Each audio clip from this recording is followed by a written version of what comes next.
hojik faugi oina NIA da case si sinakiba aduga lenga ki maikaidigi lupa lakh tara ki excrucia pirgani haiba laptrupi fiba mamadi lagi oja kamaine yengbe ai thodok asigi case achumba while asi cherak piu natraga achumba el phungolaidana taliba demand asi ojagi wakhalonda thop mamang da thokiba thodok sing kaya yeng kana masi pung humdraga nithoi siba manungda phangani na khanbra khogi lenga ki maikaidigi di mafam aduda lei operation sing chathadana thi humbi thabak sing chathari harabasu ngarang fawbogi dadi khogi mifa mipun hoji fawbogi oina case asiga marina mifa mipun khogi paw leite aduna oja kamaina yengi lenga ki lokholak ni ba khongthang si case singi matang tawsa Kapsing Kuno JC Pumkibada khogi pung humrani thogi manungda noi demand taret pi here demand taret pishimki je case da chinaba adagi lishikantagi maru loinabi sunu hawkip ta pharaganda khogi maralebi sen to pharaganda asumba langla langjin puthokpa ka haina ma khogi tongan ba khogi ena da chinaraga maralebi sen to phagado ne asumba wayal puthokado ne haiba faja ba khogi demand ke ama pung modane thogi manungda puthokado ne haiba khoi Kapsing Kuno JC gi Silinao sina to hiba se yamna thak afaba khongthang ni yam thaganingai ni adubu mase mari loina be sinu hawki phara kanda masigi investigation FIR palaga fire investigation tawra matungda khudimak thokadra haina khali adu ma phada baya dabani phara kanda asumba wayal se puthokadabani adu mahoi sarkana lupa naktara magi damte Russia pigini haisu lauthokre mase imung manungi condolence puriba mama mapana magi naknaba magi mapa maya masina phangom thokuni aduga masi yam nuai taba thodokne asigumba thoje mibu hanaga hapa hata pha pulaga hata kana to ba asigumba se government of India na ngasi India government gi khogi sipoi lishing humpugi matakta leiribane ado red zone buffer zone sangba yare buffer zone di actually kana makhoi guard to go officer kaya di high ribane ba haina masi sangu budagi masi to mission miyangi punsi ese punsi ado mission miyangi economic adagi hingna bugi khoya mission miyangi punsi bu ngapa ngamdaba koi president rule che lokthokadobani aduga president asisu miyam ga loina na khoge miyam yahoga loina na ma busu athuba matamda ma ga maramda transport to ni ga dome manipur la heloi jabani miyam gi popular government na masu thamna bo khona ga dobani aduna tabata re khoi manipur sen ono wi hena wa ba haning ba ha pa kuning ma da phuba ngayok cha phuda nga pha ba da na sum khoi tampa ki manung da di hena khudong thiba mo la khani singi lam da di ma khoi na dum tharo pa khulai che freedom pa hela ga dum tharo thamba sigumba mathung hukta ba foreign immigrants kuki militants singa se crackdown to honduna pharaga moi khudakta pharaga na coming operation tawraga to thamgadobani na singa rang da nati haba khogi January tang taruk ta su saitolinganu konda khogi nomai kaya ma bom kaya ma kapsilaktana nupi ma ga nupa ma ga makhong soktana laikhabani December gi tang tarak taruk ta su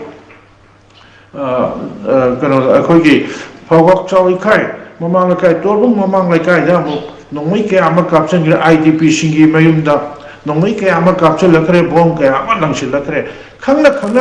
makhoi combing operation tawraga thadok triba phadriba karigina haba inang nakpa jaga da Indian army su lairibani makhoi na karigina mukta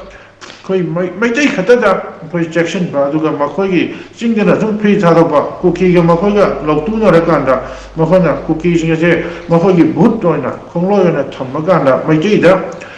asuyam dana lakchan je karigina haba makhoi na sigumba president rule manung sibaga asigo malanga se tawta de Indian army su loina halan gradome ꯄ꯭ꯔꯦꯁꯤꯗꯦꯟꯁꯨ ꯆꯠꯍꯟꯒꯗꯕꯅꯤ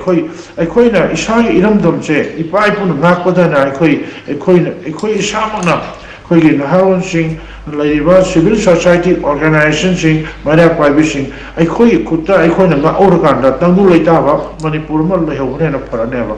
ꯑꯁꯨꯝ ꯇꯧꯕ ꯇꯥꯔꯗꯤ ꯑꯩꯈꯣꯏ ꯃꯩꯇꯩꯁꯦ ꯃꯥꯂꯦꯝꯒꯤ ꯂꯩꯃꯥꯏꯁꯤꯗꯒꯤ ꯃꯨꯠꯈꯤꯕ ꯌꯥꯕꯒꯤ ꯐꯤꯕꯝꯗ ꯂꯩꯔꯦꯕ ꯉꯁꯤ ꯈꯟꯗꯨꯅ ꯌꯦꯡꯁꯤ ꯃꯔꯥꯜ ꯂꯩꯖꯗ꯭ꯔꯕ ꯃꯩꯇꯩꯒꯤ ꯌꯨꯝ ꯀꯌꯥ ꯑꯃ ꯃꯣꯔꯦꯗ ꯆꯨꯔꯆꯥꯟꯄꯨꯔꯗ ꯀꯥꯡꯄꯣꯛꯄꯤꯗ ꯑꯗꯒꯤ ꯁꯥꯏꯈꯨꯜꯗ ꯃꯈꯣꯏꯅ ꯃꯩ ꯊꯥꯔꯒ ꯇꯥꯜꯂꯛꯏꯕ ꯃꯈꯣꯏꯒꯤ ꯃꯊꯛꯇ ꯃꯩꯇꯩꯅ ꯃꯈꯣꯏꯗ ꯀꯔꯤ ꯂꯥꯟꯕ ꯌꯥꯎꯈ꯭ꯔꯒꯦꯕ ꯃꯩꯇꯩꯅ ꯃꯩꯇꯩꯒꯤ ꯂꯝꯗ ꯃꯤꯁꯦꯟ ꯑꯣꯏꯗꯅ ꯑꯩꯈꯣꯏ ꯉꯁꯤ ꯔꯤꯐ꯭ꯌꯨꯖꯤ ꯑꯣꯏꯗꯅ ꯔꯤꯂꯤꯐ ꯀꯦꯝꯗ ꯂꯩꯕ ꯍꯥꯏꯕꯁꯤ ꯃꯁꯤ ꯌꯥꯝ ꯅꯨꯡꯉꯥꯏꯇꯕ ꯑꯩꯈꯣꯏꯒꯤ ꯀꯥꯎꯕ ꯉꯝꯃꯔꯣꯏꯗꯕ ꯊꯃꯣꯏ ꯌꯥꯝ ꯁꯣꯛꯄ ꯑꯗꯨꯒꯨꯝꯕ ꯀꯩꯅꯣꯅꯤ ꯊꯧꯗꯣꯛꯅꯤ ꯑꯗꯨꯒ ꯉꯁꯤ ꯆꯍꯤ 8 ꯈꯨꯟꯇꯥꯛꯄꯒꯤ ꯃꯇꯨꯡꯗ ꯉꯁꯤ ꯊꯣꯛꯏꯕ ꯊꯧꯗꯣꯛꯁꯤꯅ ꯑꯃꯨꯛꯀ ꯍꯦꯟꯅ ꯁꯥꯊꯤꯈ꯭ꯔꯦꯕ ꯑꯗꯨ ꯉꯁꯤ ꯃꯐꯝ ꯃꯔꯥꯡ ꯈꯪꯗꯅ ꯑꯩꯈꯣꯏꯒꯤ ꯐꯣꯔꯦꯟ ꯑꯦꯃꯔꯖꯦꯟꯁ ꯀꯨꯀꯤ ꯃꯤꯂꯤꯇꯦꯟꯁꯤꯡ ꯑꯁꯤꯅ ꯑꯩꯈꯣꯏ ꯇꯧꯅꯤꯡꯕꯗ ꯇꯧꯕ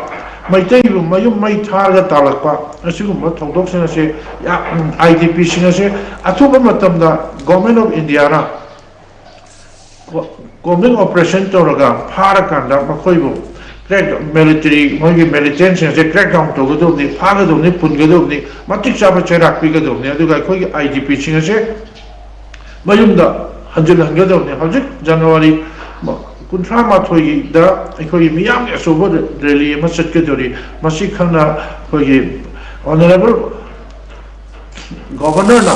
ꯑꯩꯈꯣꯏꯒꯤ IDPꯁꯤꯡ ꯑꯁꯤꯕꯨ ꯃꯤꯌꯥꯝꯒꯤ ꯏꯍꯧ ꯂꯥꯛꯇ꯭ꯔꯤꯉꯩꯗ ꯃꯁꯥ ꯃꯁꯥꯒꯤ ꯃꯌꯨꯝꯗ ꯁꯦꯀ꯭ꯌꯨꯔꯤꯇꯤ ꯐꯣꯔꯁ ꯃꯇꯤꯛ ꯆꯥꯅ ꯄꯤꯔꯒ ꯃꯅꯤꯄꯨꯔ ꯄꯨꯂꯤꯁ IRB ꯃꯇꯤꯛ ꯆꯥꯅ ꯉꯥꯛꯍꯜꯂꯀꯥꯟꯗ ꯑꯩꯈꯣꯏꯒꯤ ꯃꯤꯌꯥꯝꯒꯤ ꯑꯩꯈꯣꯏ IDPꯁꯤꯡ ꯑꯁꯤꯕꯨ ꯃꯁꯥ ꯃꯁꯥꯒꯤ ꯃꯌꯨꯝꯗ ꯆꯥꯅꯤꯡ ꯇꯥꯅ ꯇꯪꯗꯨ ꯂꯩꯇꯥꯅ ꯂꯩꯍꯟꯒꯗꯕꯅꯤ ꯃꯤꯌꯥꯝꯁꯤꯡ ꯑꯁꯤ ꯄꯨꯟꯁꯤ ꯑꯁꯤ ꯉꯥꯛꯀꯗꯕꯅꯤ ꯁꯥꯟꯇꯤ ꯂꯩꯕ ꯃꯅꯤꯄꯨꯔ ꯑꯃ ꯑꯣꯏꯍꯟꯒꯗꯕꯅꯤ ꯑꯗꯨꯒ ꯇꯧꯔꯤꯕ ꯊꯧꯗꯣꯛ ꯑꯁꯤꯒꯤ ꯃꯅꯨꯡꯁꯤꯗ ꯉꯔꯥꯡꯗꯁꯨ ꯑꯃꯨꯛꯀ ꯑꯩꯈꯣꯏꯒꯤ ꯅꯤꯎ ꯀꯩꯊꯦꯜ ꯃꯥꯟꯕꯤ ꯅꯤꯎ ꯀꯆꯥꯔꯣꯇꯤ ꯆꯤꯡꯈꯣꯡꯗ ꯑꯩꯈꯣꯏꯒꯤ ꯈꯪꯍꯧꯗꯅ ꯑꯍꯜ ꯑꯃꯕꯨ ꯀꯨꯀꯤ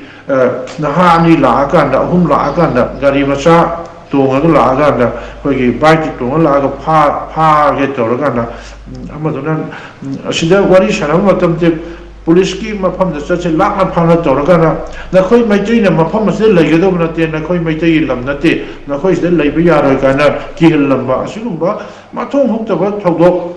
ꯀꯌꯥ ꯑꯃ ꯇꯧꯔꯤꯕꯁꯦ ꯑꯩꯈꯣꯏ ꯁꯦꯀ꯭ꯌꯨꯔꯤꯇꯤ ꯐꯣꯔꯁꯅ ꯃꯁꯤ ꯀꯩꯗꯧꯕ ꯌꯦꯡ ꯂꯩꯔꯤꯅꯣ ꯃꯈꯣꯏ ꯁꯦꯀ꯭ꯌꯨꯔꯤꯇꯤ ꯐꯣꯔꯁꯀꯤ ꯑꯩꯈꯣꯏꯒꯤ ꯐꯦꯜ ꯑꯣꯏꯕꯅꯤ ꯍꯥꯏꯅ ꯊꯝꯅꯤꯡꯉꯤ ꯑꯗꯨꯒ ꯑꯁꯤꯗꯁꯨ ꯅꯠꯇꯅ ꯗꯣꯂꯥꯏ ꯊꯥꯕꯤꯗ ꯑꯩꯈꯣꯏ ꯄꯨꯈꯥꯎꯔꯣꯝꯗ ꯑꯩꯈꯣꯏꯒꯤ ꯀꯨꯀꯤ ꯃꯌꯥꯝ ꯂꯥꯛꯑꯒ ꯃꯩꯇꯩꯗ ꯀꯔꯦꯝ ꯑꯩꯈꯣꯏ ꯎꯁꯤꯠ ꯊꯑꯣꯏꯗꯅ ꯂꯥꯎ ꯈꯣꯡꯅ ꯇꯧꯕ ꯃꯩꯇꯩꯒꯤ ꯂꯝꯗ ꯂꯝꯕꯤꯒ ꯁꯦꯝꯃꯛꯄ ꯍꯧꯖꯤꯛ ꯐꯣꯡ ꯁꯥꯕ ꯀꯩꯅꯣꯅꯤ ꯉꯔꯥꯡ ꯅꯍꯥꯟꯗ ꯊꯣꯛꯏꯕ ꯊꯧꯗꯣꯛꯁꯤꯡ ꯑꯁꯦ ꯃꯁꯤ ꯒꯣꯔꯃꯦꯟ ꯑꯣꯐ ꯏꯟꯗꯤꯌꯥꯒꯤ ꯁꯦꯀ꯭ꯌꯨꯔꯤꯇꯤ ꯐꯣꯔꯁꯁꯤꯡ ꯑꯁꯤꯅ ꯀꯩꯗꯧ ꯂꯩꯒꯦ ꯍꯥꯏꯕ ꯃꯩꯇꯩ ꯈꯛꯇꯗꯗꯤ ꯃꯈꯣꯏꯅ ꯍꯦꯛꯇ ꯑꯀꯟꯕ ꯆꯩꯔꯥꯛ ꯄꯤꯕ ꯑꯗꯨꯒ ꯀꯨꯀꯤ ꯃꯤꯂꯤꯇꯦꯟꯁꯤꯡ ꯑꯗꯒꯤ ꯂꯝꯍꯦꯟ ꯇꯨꯍꯦꯟꯕꯁꯤꯡꯗꯨꯅ ꯐ꯭ꯔꯤꯗ ꯊꯝꯕ ꯃꯈꯣꯏꯅ ꯇꯧꯅꯤꯡꯕ ꯇꯧꯍꯟꯕ ꯑꯁꯤꯒꯨꯝꯕ ꯒꯣꯔꯃꯦꯟ ꯑꯣꯐ ꯏꯟꯗꯤꯌꯥꯒꯤ ꯃꯤꯆꯪ ꯃꯤꯈꯥꯡ ꯅꯥꯏꯕ ꯂꯩꯉꯥꯛ ꯑꯁꯤ ꯑꯩꯈꯣꯏꯅ ꯌꯥꯕ ꯉꯝꯂꯣꯏ ꯃꯁꯤ ꯁꯨꯡꯇꯧ ꯇꯧꯍꯜꯂꯣꯏꯗꯕꯅꯤ ꯃꯈꯣꯏꯅ ꯉꯝꯃꯣꯏꯗꯕ ꯑꯣꯏꯇꯥꯔꯗꯤ